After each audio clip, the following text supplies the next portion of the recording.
Welcome to the Library of Congress for the program in the series Conversations with African Poets and Writers with Ms. Irenosen Okojie. I'm the moderator of today's program. My name is Laverne Page, and I'm in the African and Middle Eastern Division.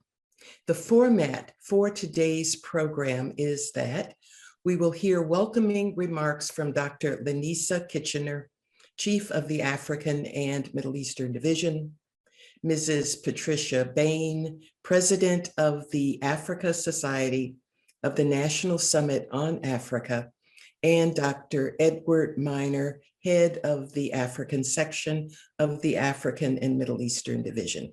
And now we will hear from Dr. Kitchener. Thank you so much, Laverne, and thank you and good morning to each and every one of you for tuning in to we who are here gathered together at the Library of Congress, the African and Middle Eastern Division. You know, the African and Middle Eastern Division is a very, very, very special place. It holds full responsibility for collecting, preserving, and growing a collection of more than 1 million items, representing 78 countries spanning Africa and the Middle East. It is such a delight, a treasure, and a privilege to do the work that I do with the team, the wonderful team that I'm able to do it with, both for Congress, for the nation, and for the global community. Today's program is a wonderfully exciting opportunity to do some of what we do best, which is to discuss the art, the beauty, the richness, the cultures, the heritage of Africa. And today we get to do it with the wonderful work of a wonderful artist, writer who is with us through the Kane Writers Prize and in collaboration with our amazing colleagues at the Africa Society. The relationship with the Africa Society dates back to even before 2008, but with our conversations with African poets and writers, it was kicked off with the celebration of the 50th anniversary of Chinua Achebe's Things Fall Apart. We've come full circle now in 2021 with now a wonderful Nigerian author who will share her work with us in conversation with our colleague, Laverne Page. I'm going to turn it over to Patricia Bain as I say one more time to all of you, thank you for joining us here at the Library of Congress for what promises to be a thought-provoking program in our ongoing series. Patricia, over to you. Thank you, everyone, and welcome. Thank you, Dr. Kitchener, and thank you for your leadership and continued partnership of this program series. And good morning and a warm welcome to all our participants for this morning's installation of Conversations with African Poets and Writers program series, featuring our 2020 Kane Prize winner, Ms. Irenosen Okojie. Again, my name is Patricia and I'm the President and CEO of the Africa Society, an organization whose mission is to engage and educate Americans about Africa and to advocate for the continent in the United States. This program series, as Dr. Kitchener mentioned, was created to showcase African poets and writers whose work has raised the profile of and increased knowledge about the continent's literary contributions to the world. And it's for this purpose, Ms. Okojie, that we are delighted and honored to be featuring you in this morning's program. With your genre and style of writing, you are adding to the variedness and the depth of African authorship. But what we in the Africanist community, as we call it, appreciate most is how you are able to engage the reader in re-examining and exploring ideas that we thought we already understood, because we know that this will go a long way in correcting misperceptions and stereotypes about the African continent. So thank you for lending a hand to the cause. The audience and I look forward to a very engaging and informative session. And thank you again to the audience for making time to join us this morning. Thank you, and I will now pass the baton to Dr. Edward Miner. Thank you. On behalf of the Africa section of the African and Middle Eastern Division, I want to welcome you to this next installment of our signature webcast series, Conversations with African Poets and Writers. I am Dr. Edward Miner, head of the Africa section. Since 1960, the section has provided leadership in building the library's Africana collections and providing relevant reference and bibliographic services. In the contemporary research environment, we are rapidly moving to provide digital access to our collections, as well as digital reference services for the library's growing international user base. In these difficult times, the global COVID-19 pandemic has challenged us to find new ways to experientially engage users with our collections while keeping them safe. I want to thank you for joining us in this program. And now I turn it over to my colleague and moderator, Laverne Page. Thank you. Thank you very much, Edward. Today's program features the 20th winner of the Kane Prize for African Short Story Writing. She is Nigerian-born and was awarded the Kane Prize for her short story, Grace Jones, from Nudie Branch, published by Dialogue Books in 2019. This award was from a pool of 131 qualifying submissions from 21 countries. The library began this series in 2008. Since 2013, as you can see in the next slide, these are the Kane Prize winners who have participated in the series. And we're going to put a link to this in the chat so that you can have immediate access to this, along with the URLs to the webcast programs, the video recorded programs. And so now we will hear from our speaker, Ms. Irenosen Okojie. She will read from her work, Grace Jones, followed by a brief interview with me. I only have 4 questions, so I will be brief. So you'll have more time in the Q&A session. And now we will hear from Irenosen Okojie. Thank you. Thank you so much, Laverne, for that lovely introduction. And huge thanks to the Africa Society and the Library of Congress for featuring me in this wonderful, exciting program that celebrates African writers and poets. I'm absolutely thrilled to be joining you guys from London. I'm going to read from my short story, Grace Jones, which is the Kane Prize winning story. And it's a piece about a Grace Jones impersonator navigating a past trauma in the present. So here's an excerpt from Grace Jones. There was a building that remained a husk, a blackened charcoal carcass gutted from the inside out. The carcass leaned against the heavens in protest at its losses, at its snatched internal sky tainted with the fingerprints of one last daily procession, rituals of the living. And while the world slept, awoke, the cities hummed with chaos and order. Rivers began in cotton pockets, cupping slackened fists.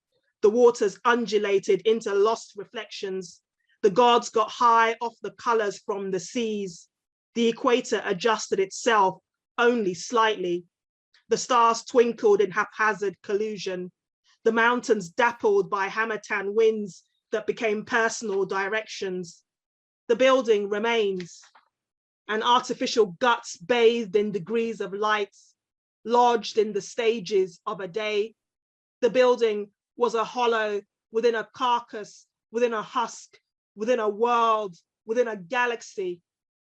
A series of crooked boxes varying in size, inside each other, where the gift was always the same, always attached to a bottom that had gone missing. On each floor of the husk, Sidra was running backwards to the late afternoon of a day. It had been flat packed into cardboard boxes sealed with sellotape, On each floor, Sidra peeled off the sellotape, the sound of splits in the air whose line couldn't be traced. She removed items from the box. The late afternoon that day was made up of ingredients for cake, eggs, flour, butter, sugar, tinfoil, a whisk, vanilla. On each floor, Sidra ran to the window where she stood in costumes made of tinfoil. On floor 1, she was covered with eggs, screaming. On floor 2, she was drenched in flour, howling. On floor 3, she was soaked in butter, melting, as a heat intensified while the whisk whirred ominously on the periphery. And so on. Grace Jones's La Vie en Rose played on a radio that wasn't plugged in anywhere. Instead, the plug sprang from the bottom of the building like an untethered electrical root. The husk shook. On each floor, Sidra grabbed the whisk. Lost scenes fell out from the windows. Water was inadequate. Hoses throbbed with adrenaline and burned hearts. Death traps, the lifts became stuck all over again, spewing firemen's costumes like overgrown fabricated insects, like Genesis on speed. Everything escalated quickly. Ashes assembled into figures crawling on the skyline before colliding with traffic, which destroyed them all over again. The equator turned a fraction. The flames rose, the bottoms of the crooked boxes were set alight. Debris became glowing cinders that walked. A dot appeared on the galaxy. The draftsman held the flame. He angled like a stick of lead, like a tool that could change guise at any point. Sidra had first seen Grace on TV. She must have been around 13 at the time. She'd been chasing Carla and Dorian, who were playing with a set of screwdrivers behind the sofa, darting forwards and backwards in a mock game of fencing, shouting "on guard" sporadically, brandishing the screwdrivers like long, elegantly carved swords. The washing machine was spinning. The windows were open to hide evidence of her botched attempt at gumbo. The smoke alarm was broken. Half an hour earlier, it had beeped incessantly. In her frustrated efforts to silence it, she'd broken it with a broom. But none of that mattered because a woman who looked like her was on TV. Pulled to the screen by an instinct she didn't quite understand, she stared. It was on BBC One. She'd never seen a Black woman so unapologetically dark on the screen. It was beautiful, and she was hypnotized. Dressed in an all-Black catsuit, the woman was tall, striking, otherworldly, confident. Her mouth painted fire engine red. Her head was in an off-yellow helmet shaped like a bee's nest. Sidra half expected a swarm of bees to hover over the woman's head, the queen bee in action. She felt as if they'd shared the same womb, separated by a few decades and a trail of bees' fat with mutual DNA and womb lining. Grace Jones, they said, Grace Jones. She repeated the words aloud, feeling them roll off her tongue while the washing machine spun, while Carla and Dorian swapped the screwdrivers for Power Ranger toys, starting wars in patois. The screen jumped, flickered, the picture vanished. Grace had been brought to her on a signal from Jupiter. She grabbed the hanger on the floor behind the TV, stretched its curved head and inserted it into the television's aerial sockets. The picture returned. Grace was gone, replaced by an item on an infected brand of milk. Her heart sank, but the image of Grace was burned into her head as if with an iron. She ran to her mother's room, opened her makeup drawers, searching through the lipsticks, pouting her lips. She flung the wardrobe door open. its mirrors multiplying her automatically. She dived in. In the dark, she heard the flutter of a wing. A bee with a fire engine red mouth floated in a trail of static. I'll leave it there. Thank you. Thank you. Thank you. That was extraordinary. Thank you so much. That was extraordinary. I really like your work. Oh, thank you. Your work. It has been described as weird, experimental fiction. And I wonder what you would say about that and whether that's a compliment. Yeah, I take that as a compliment, actually, because it's work I feel that's operating outside of the boundaries of literature, or what we expect literature to do, especially from Black authors. I'm thinking of, you know, my heroes like Octavia Butler and June Jordan, you know, women, Black women who were radical in their approach to art, in the way that they would force the audience to engage with work or worlds that they thought they knew, but actually they become new worlds to them.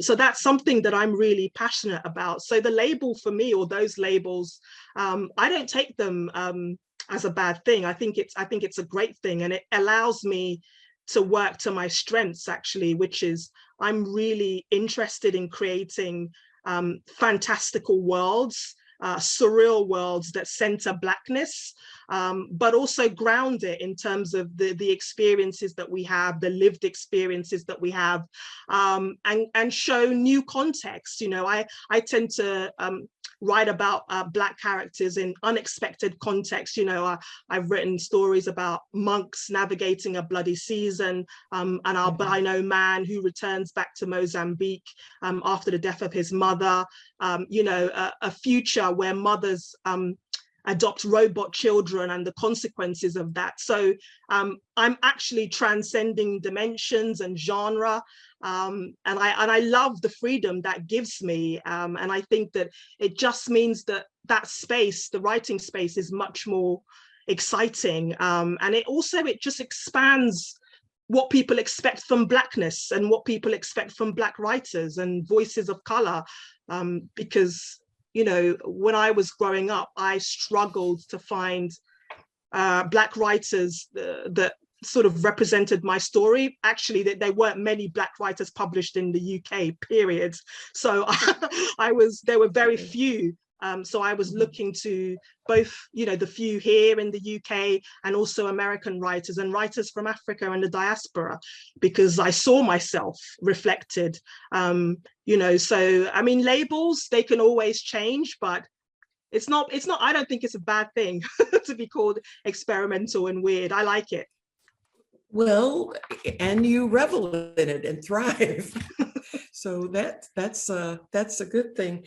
You mentioned Mozambique, you mentioned parts of Africa. So I'm just wondering, with Nigeria, you appear to have a foot in both camps, in Nigeria and in the UK. And so I am wondering where you feel the most connected with other writers, with your work. Where do you feel at home? Right. Could you speak to that for a minute, please? Of course. So I was born in Nigeria. I lived in Nigeria for 8 years before I moved to England to attend boarding school for several years in the countryside in Norfolk with my older brother.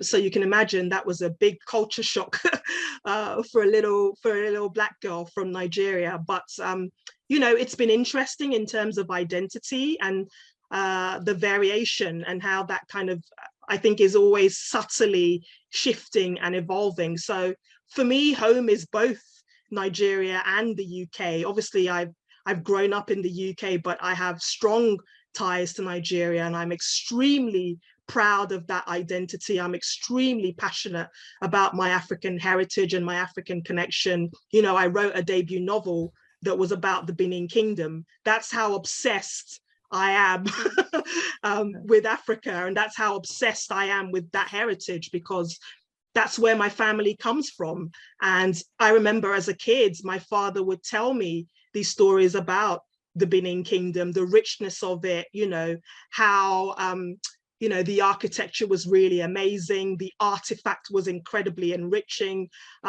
so brilliant that when Europeans came, they couldn't quite believe that Africans were capable of such intricacy and such phenomenal intelligence and brilliance, so much so that they looted it. I mean, this is all a true story.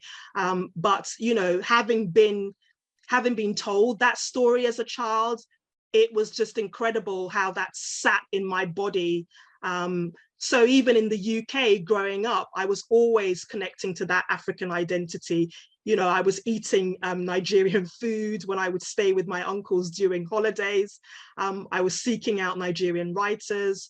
And of course, whenever I got the chance to go back, that was also special for me. And the UK has also been important as well in terms of my development. As a writer, I've had a lot, more access here, I guess. And then, the idea of growing up in London as a young Black woman, an incredibly complicated experience, growing up a young Black woman in the UK, where you don't often feel seen at all, is really, really tricky. But, there are opportunities that I got here that I may not have gotten elsewhere. So I guess it's twofold. I would say that I see myself both as Black British, but also as Nigerian. Okay. So with your work, you see your work as being at home in both places. Yeah. Okay. Yeah, of course. I'm also distracted a little bit by questions coming in over the chat, which relate to what you're saying. Okay, concerning the literary scene in Nigeria, can you tell us a bit about that and your work within that scene also? Sure, I can tell you about, I guess, my connection when I've been back there. So in 2015, when my novel came out, I was really excited to take it back home because I was invited to a festival called AKO Literary Festival, which is a phenomenal literary festival in Nigeria run by an author called Lola Shoneyin. And it's just so vibrant, so enriching. And there are writers, African writers from the diaspora that come to that festival every year. And you see writers at all levels. So that was incredible for me to experience that, to be connected with other African writers, to not have it feel so disparate, to be able to share meals with each other, have conversations. I mean, it was really a mind-blowing experience for me. So I think that that's probably the most popular African literary festival. So I would highly recommend that. In terms of publishing houses, there was a press called Cassava Republic Press that was based in Nigeria, run by the phenomenal Bibi Bakare Yusuf, who publishes, again, a wide variety of African voices, covering a wide variety of subject matters, which is hugely exciting. I think that her publishing house is so brilliant. And they're now based in London, but they are still, publishing voices from the diaspora and still really passionate about that. And I think there are a couple of other smaller presses as well. I don't know if they're still running, but a publishing house called Peresia was publishing some interesting voices as well. So this was really good to see when I went back there, because it felt like, that we're creating a scene there. I mean, of course, Nigeria has an incredible heritage of African voices and always has. So I don't think that that's dwindling. Wherever we are, we seem to find a way to be able to tell our stories, which I think is really, really important. So for me, the voices are certainly getting a platform. In the UK, it's gotten better. There are some Nigerian writers coming through here as well. So that's been good to see. I mean, we still have a long way to go in terms of being, you know, fully represented. You know, I think Black writers in general in the UK, it's much better in the US, I would say. You know, we still have quite a way to go over here, but it's exciting to see new voices coming through for sure.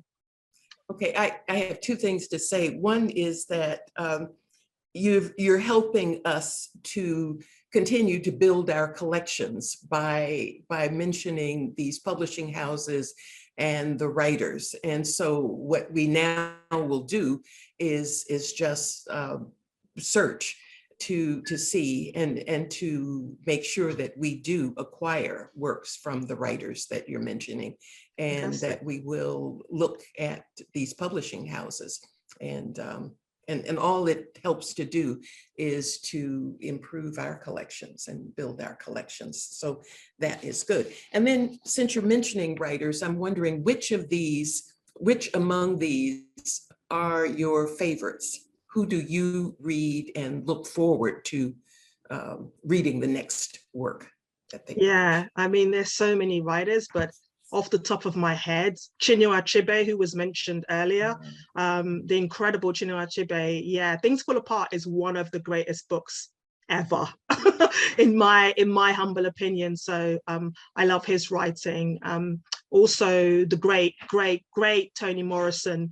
What would we do without her work and her documentation? Passionate, unapologetic, vibrant documentation of the Black American experience in all its glory and complicated just wonder, really. I'm astonished by the work that she's done. Every single book is completely different. And also, I would say Toni was also experimental as well. I mean, she rarely gets credit for that because her work was so political, but just in terms of the craft and the form, you know, she's amazing. I remember reading Jazz and that blew my mind. I mean, I've never seen a book, at the time I was 13 years old, I'd never seen a book that was talking about the Black American experience, but also mimicking a musical genre. I mean, just amazing. So her June Jordan, incredible as well, poet. I just love her virtuosity, her rebelliousness, her defiance. And of course, the work is extraordinary, then, now, forever. I actually read a June Jordan poem every single day to start my day. It's a bit like having an apple a day as far as I'm concerned. You know, like taking a vitamin. That's who June Jordan is to me. That's how much she means to me as a writer. And of course, Octavia Butler, a writer who I feel I have something in common with, actually, in terms of her just audaciousness and fearlessness to traverse genres that people didn't expect her to operate in. So James Baldwin, oh my God, you know, another writer, just phenomenal. Bessie Head, I mean, I could go on. Buchi Emecheta, a Nigerian writer who's, I'm not sure she's well known in the US, but again, a wonderful, wonderful writer who wrote about the, you know, the Black immigrant experience and what it's like to be, you know, a Black mother, raising your kids and finding your own path, you know, a real feminist, even though she probably wouldn't have identified herself as such, but just an incredible writer. So, I mean, there's so many. Margaret Atwood. There's so many. Margaret Atwood is really interesting to me as well. There's so many out there, but those are just a few that I find really dynamic, and I feel have, you know, their works have enriched the literary landscape.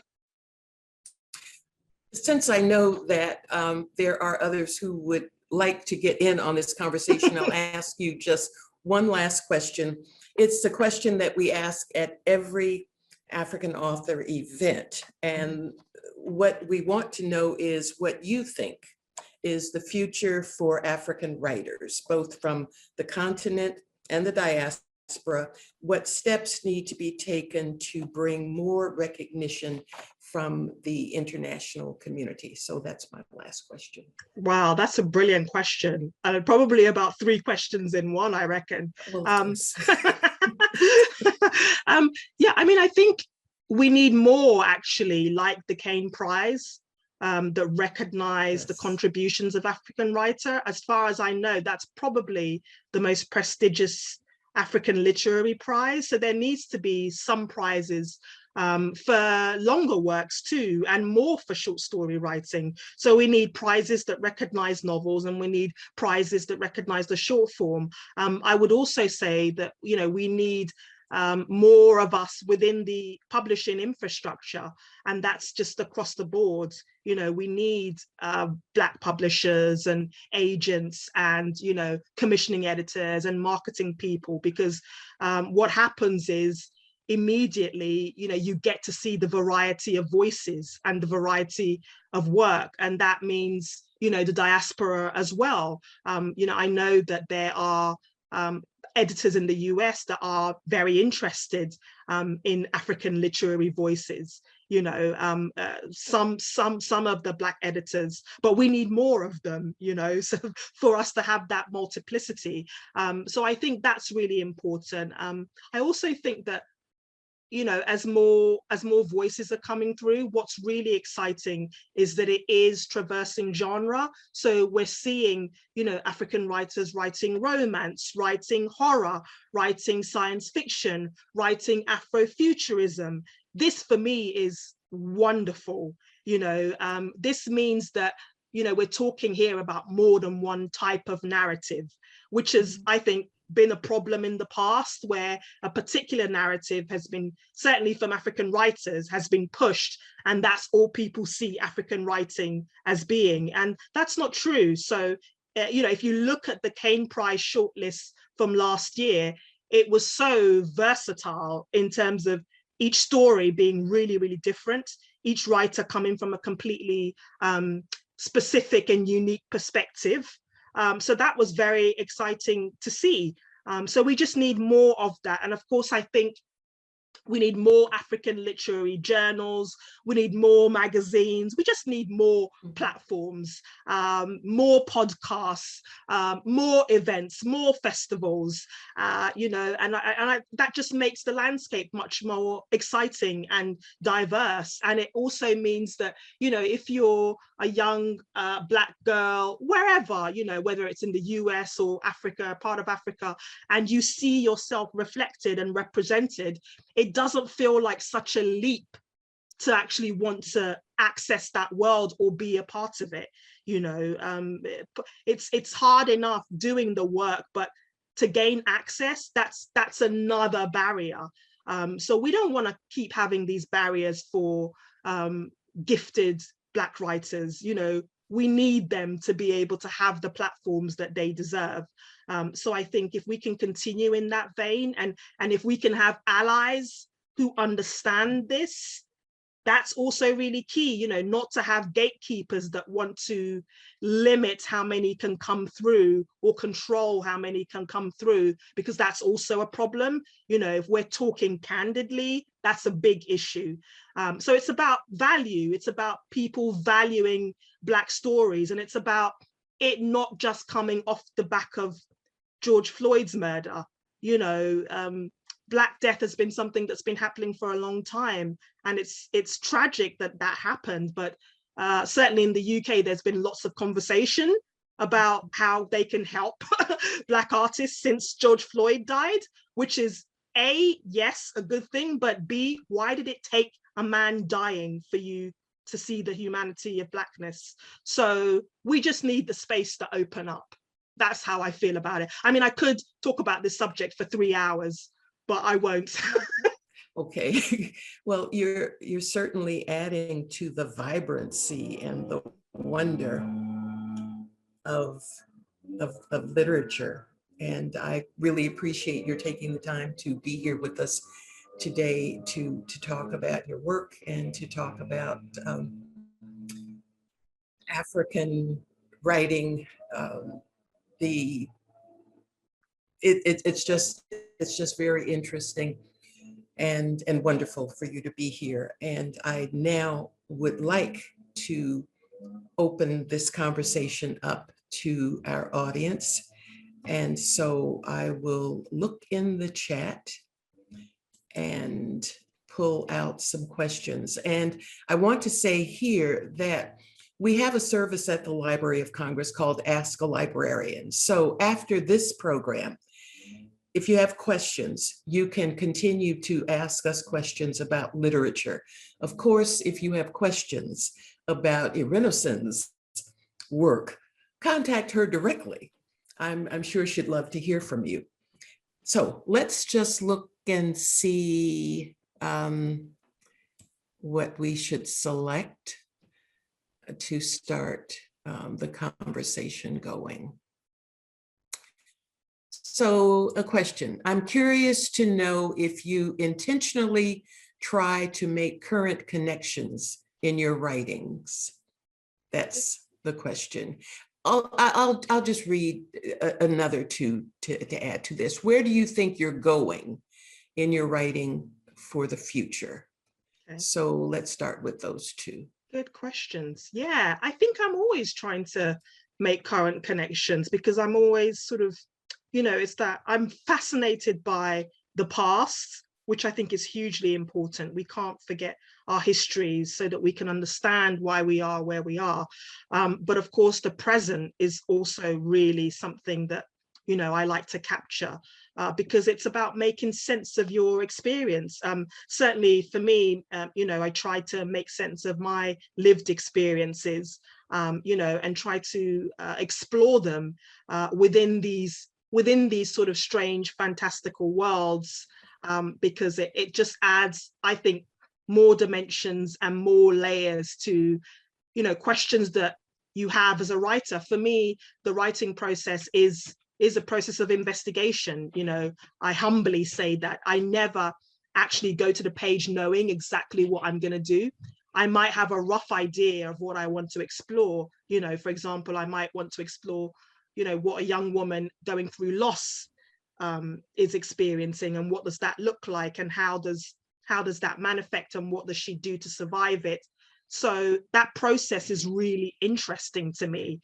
And, you know, when you start to explore that bit by bit by bit, all kinds of things can come to the surface that's, you know, really, really wondrous. So it's important, I think, to be able to combine both, to look at the past, but to also, you know, have a sense of something being, I think, you know, quite present is what I mean. So people can connect to it, people can understand, you can ground it in some way, you know, in a way that the reader is able to emotionally connect to it. I think thinking about things in the present does that.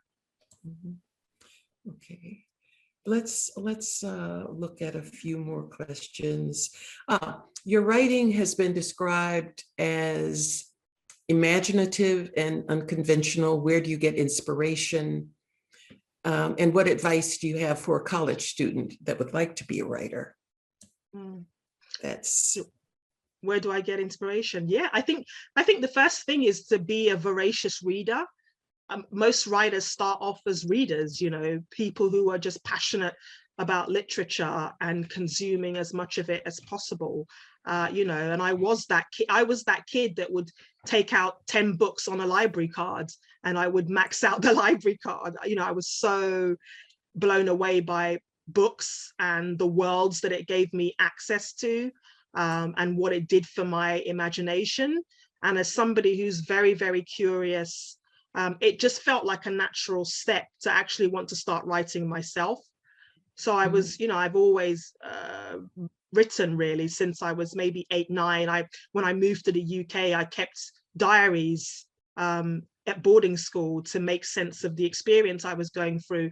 I exchanged letters with my mother. My mother and I wrote letters back and forth to each other, you know, her being in Nigeria, me being in you know, in Norfolk in the UK. And those letters meant so much to me because it was still a point of connection, but in a way, it's also a form of writing, you know. So I think being immersed in the world of books and reading other writers, being able to read other writers that looked like me, whose experiences I could identify with, you know, it meant that I was able to, you know, make sense of my world. I remember the first time I read J. California Cooper, who's a Black American writer, Some Love, Some Pain, Some Time. I read that book in my local library from back to front, and I cried after reading that book. It was so special.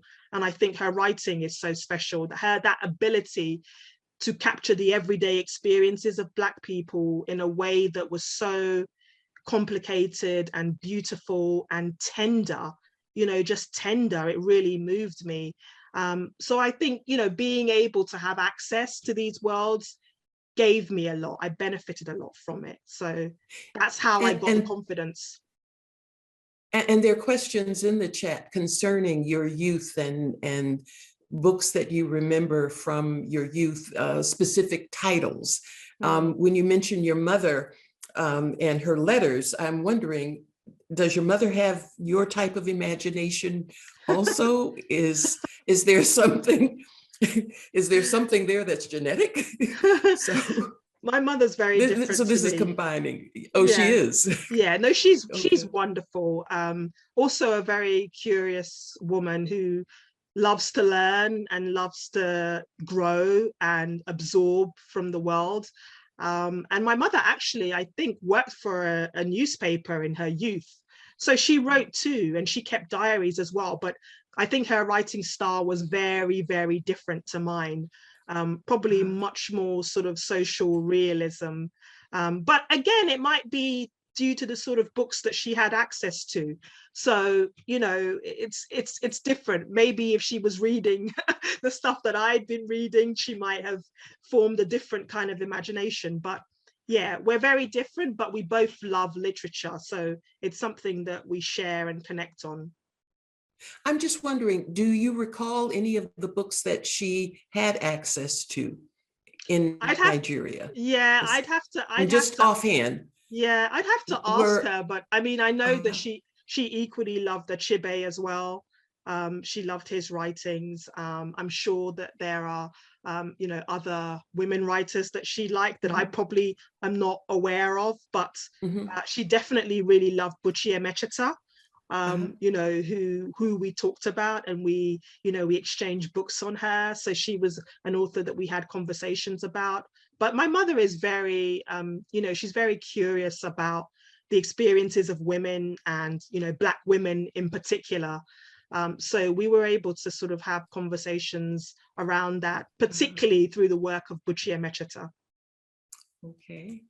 There's a question here about your thoughts on the prospects for a reading culture in Africa.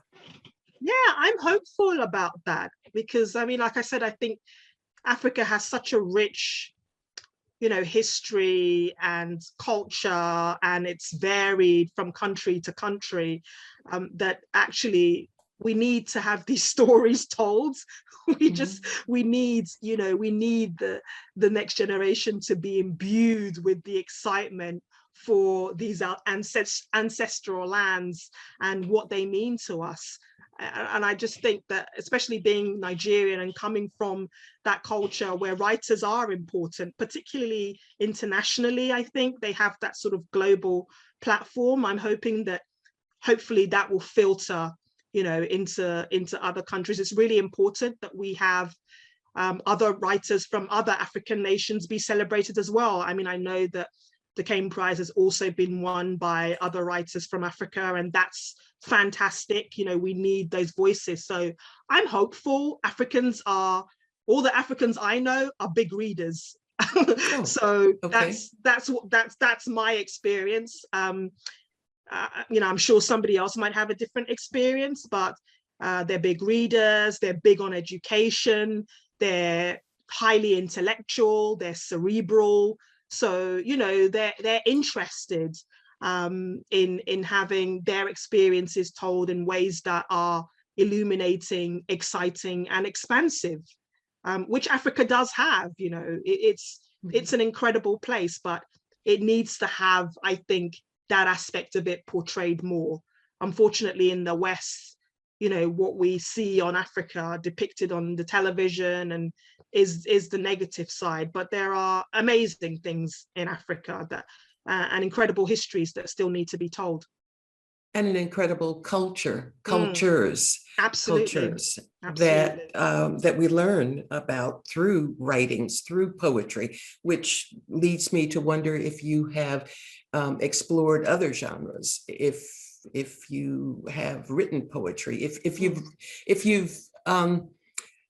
what side of yourself can you tell us about that you want to explore, have already explored, but you might not have publicized? So are you a closet poet, for example? Anyway, I'm just tossing out some things there. So. Yeah, I mean, I absolutely love poetry. I talked about June Jordan earlier and how important she is to me as a radical Black poet.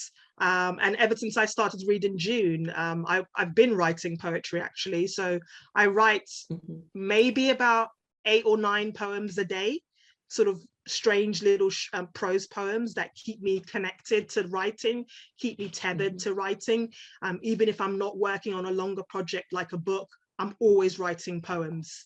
I also worked in the spoken word scene in London for several years, what we call the live poetry scene. I know that it was big in New York and also in parts of America as well, which is where that whole thing originated from and then filtered to the UK. So when I was working in that field, sort of helping to program and curate other voices, I had access to seeing live performances all the time, you know, of amazing, great poets. And that was a privilege. And of course, when you're in that world where you're surrounded by poets, writers, producers, illustrators, playwrights, you're kind of in this wonderful creative ecosystem where you're getting all different types of mediums, influence from all different types of mediums. And I think poetry actually, you know, poetry and the short form, short stories, I credit them with the sort of elasticity that I have in my work.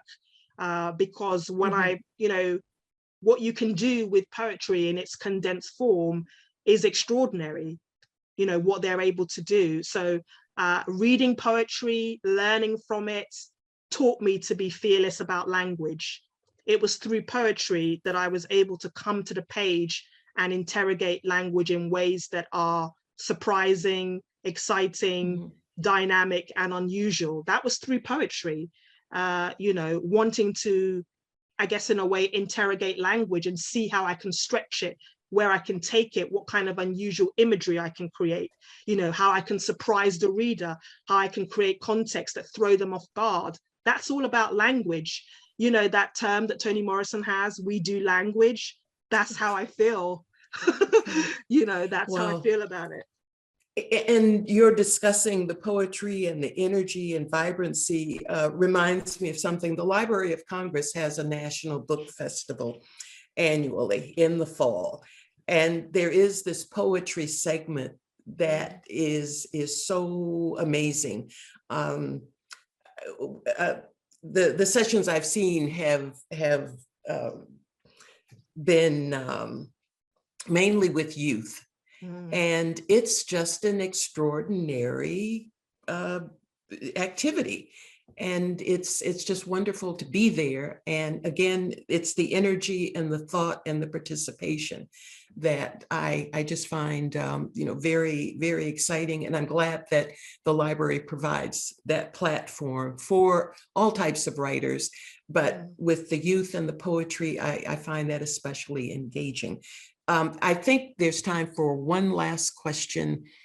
Actually, there are two. There's one about whether you write in another language. So, or you mainly write in English. And then there's another question about, well, how about that one first? Because this other question that I was going to read doesn't. Yeah, I mean, I write in English, but when I wrote my novel Butterfly Fish, I did incorporate aspects of Pidgin English into it as well. The part that's set in 50s Nigeria, because I love Pidgin English. I love the brokenness of it and how we speak it in Nigeria. Because I didn't grow up in Nigeria, I didn't obviously have access to the language in the way that I would like. So I can speak a little of it, but not loads. I can't speak, I'm not fully fluent in my particular language, which is something that I try to rectify whenever I go home, because you spend time, then you absorb that language and you speak it better. So it's a constantly, I think, like I said, evolving thing. But yeah, I would love, for example, for my stories to be translated into my native language. That would be awesome for me, if that ever happens. Hopefully someday, a Nigerian publisher will watch this and take this idea. But is that something you can initiate? I guess so. Yeah, absolutely. Getting a translation. Yeah, and with I'm sorry, I'm talking over you. I'm getting so excited about this topic. But I love your you excitement. mentioned Pidgin English. Well, we mentioned Pidgin English, and I think of that mainly as a spoken language rather than something that you read. So is it easy to read? Would there be a readership for? Absolutely. Okay. Absolutely, it's easy to read, and so many Nigerians speak Pidgin English. I mean, it's commonplace all over. So I think the reading. Yeah, no, absolutely. I mean, I've read books by Nigerians where they have incorporated Pidgin English. For example, Igoni Barrett, who's a great Nigerian writer, you should have him on this actually, wrote a book called Black Ass, which is it's a satirical novel, but there are elements of Pidgin English incorporated in that as well, because obviously if you're writing dialogue and you're writing about Nigerian characters in Nigeria, they will speak Pidgin English as well. So that's incorporated into the story, and it's really easy to read, and it doesn't necessarily need like complicated translation. I think people will be able to pick it up within the context of the scene that they're reading or absorbing. Within the African American community, there was Ebonics, which might be something similar. Yes, yeah, it is. And similar thing. I don't know if there are whole books written though in Ebonics. But to get back to this program and the questions. Okay, you mentioned struggling to find African and Black authors while on the continent. What barriers to writing did you see, and what can be done to encourage the next generation of writers, of authors? So that's a question. Yeah, good question. Yeah, it was a struggle to see because there weren't many Black writers being published. Two of my heroes are Bernardine Evaristo, who won the Man Booker Prize for Girl, Woman, Other, who's a great experimental writer as well, very daring, and a writer called Leonie Ross, also a brilliant, dynamic and experimental writer. So it was really nice to have their voices to look up to. And, there were others, but not in the same kind of vein. So there really has been a kind of dearth of these voices. In the 90s, we had a handful of Black British authors published, and it seemed like the landscape was changing, and we were all very excited about that. But unfortunately, some of those writers fell off because the industry didn't really support them or get behind them in terms of marketing their books. There was this idea that there wasn't a Black readership, or there wasn't a market for Black writers, and that it was a really big risk. And I think to a certain extent that still is what we have to battle, actually, even though it's gotten better. So, for example, in my case, my agent submitted to lots of different publishing houses, and most of the time the feedback was they thought the work was really, really strong, but they thought the work was too strange, and they didn't know how to place it. They didn't know how they would market it. And that to me just shows a lack of imagination, you know, in terms of Blackness, because if you take an experimental white female writer that does what I do, they would absolutely know how to market her. They would absolutely know how to place her. You know, they would know which audiences to push to. But somehow, when the voice is experimental and daring and bold, and it's changing your expectations of what you think or how you think, you know, Black writers should be writing and what subject matters they should be covering, suddenly it's an issue, you know, because they just can't get their heads around it. So it just shows really, you know, that unfortunately a lot of the gatekeepers weren't at the place where, you know, we are now, where the landscape, suddenly everybody's talking about diversity, you know, it's like the buzzwords, and they're suddenly realizing that actually audiences aren't the problem. Audiences have always wanted varied stories. You know, when I've done events and there's been a mix of audiences, you know, they're always interested, no matter the backgrounds. That's the thing that's really fascinating to me. It's the gatekeepers that want to police who has access and who doesn't. So earlier when I talked about we need to have more, you know, people from Black backgrounds and people of color within the publishing industry, I think that that's huge, because it just means that you get that multiplicity, you get that range of stories, and you get people who recognize your experience. It's not alien to them. And it's about what you consider a valuable story. You know, that's also key. I should wrap this up now because we're just about at time. And I would like to thank you for being here today, for participating in this program, and for adding your voice and for adding knowledge of your work to the world through this platform, the Library of Congress, this Conversation with African Poets and Writers series. The series was created so that we could invite authors to come and to speak. Some authors very well known and some still climbing to become better known. And we appreciate your efforts, your work, your coming here, and we appreciate writing from Africa, the literature from Africa. And again, thank you, thank you, thank you. Thank you so much. It's been an absolute pleasure. What a fascinating, enriching conversation. Thank you. Thank you. Okay, goodbye, everyone. We'll see you at our next program. Thank you. Goodbye.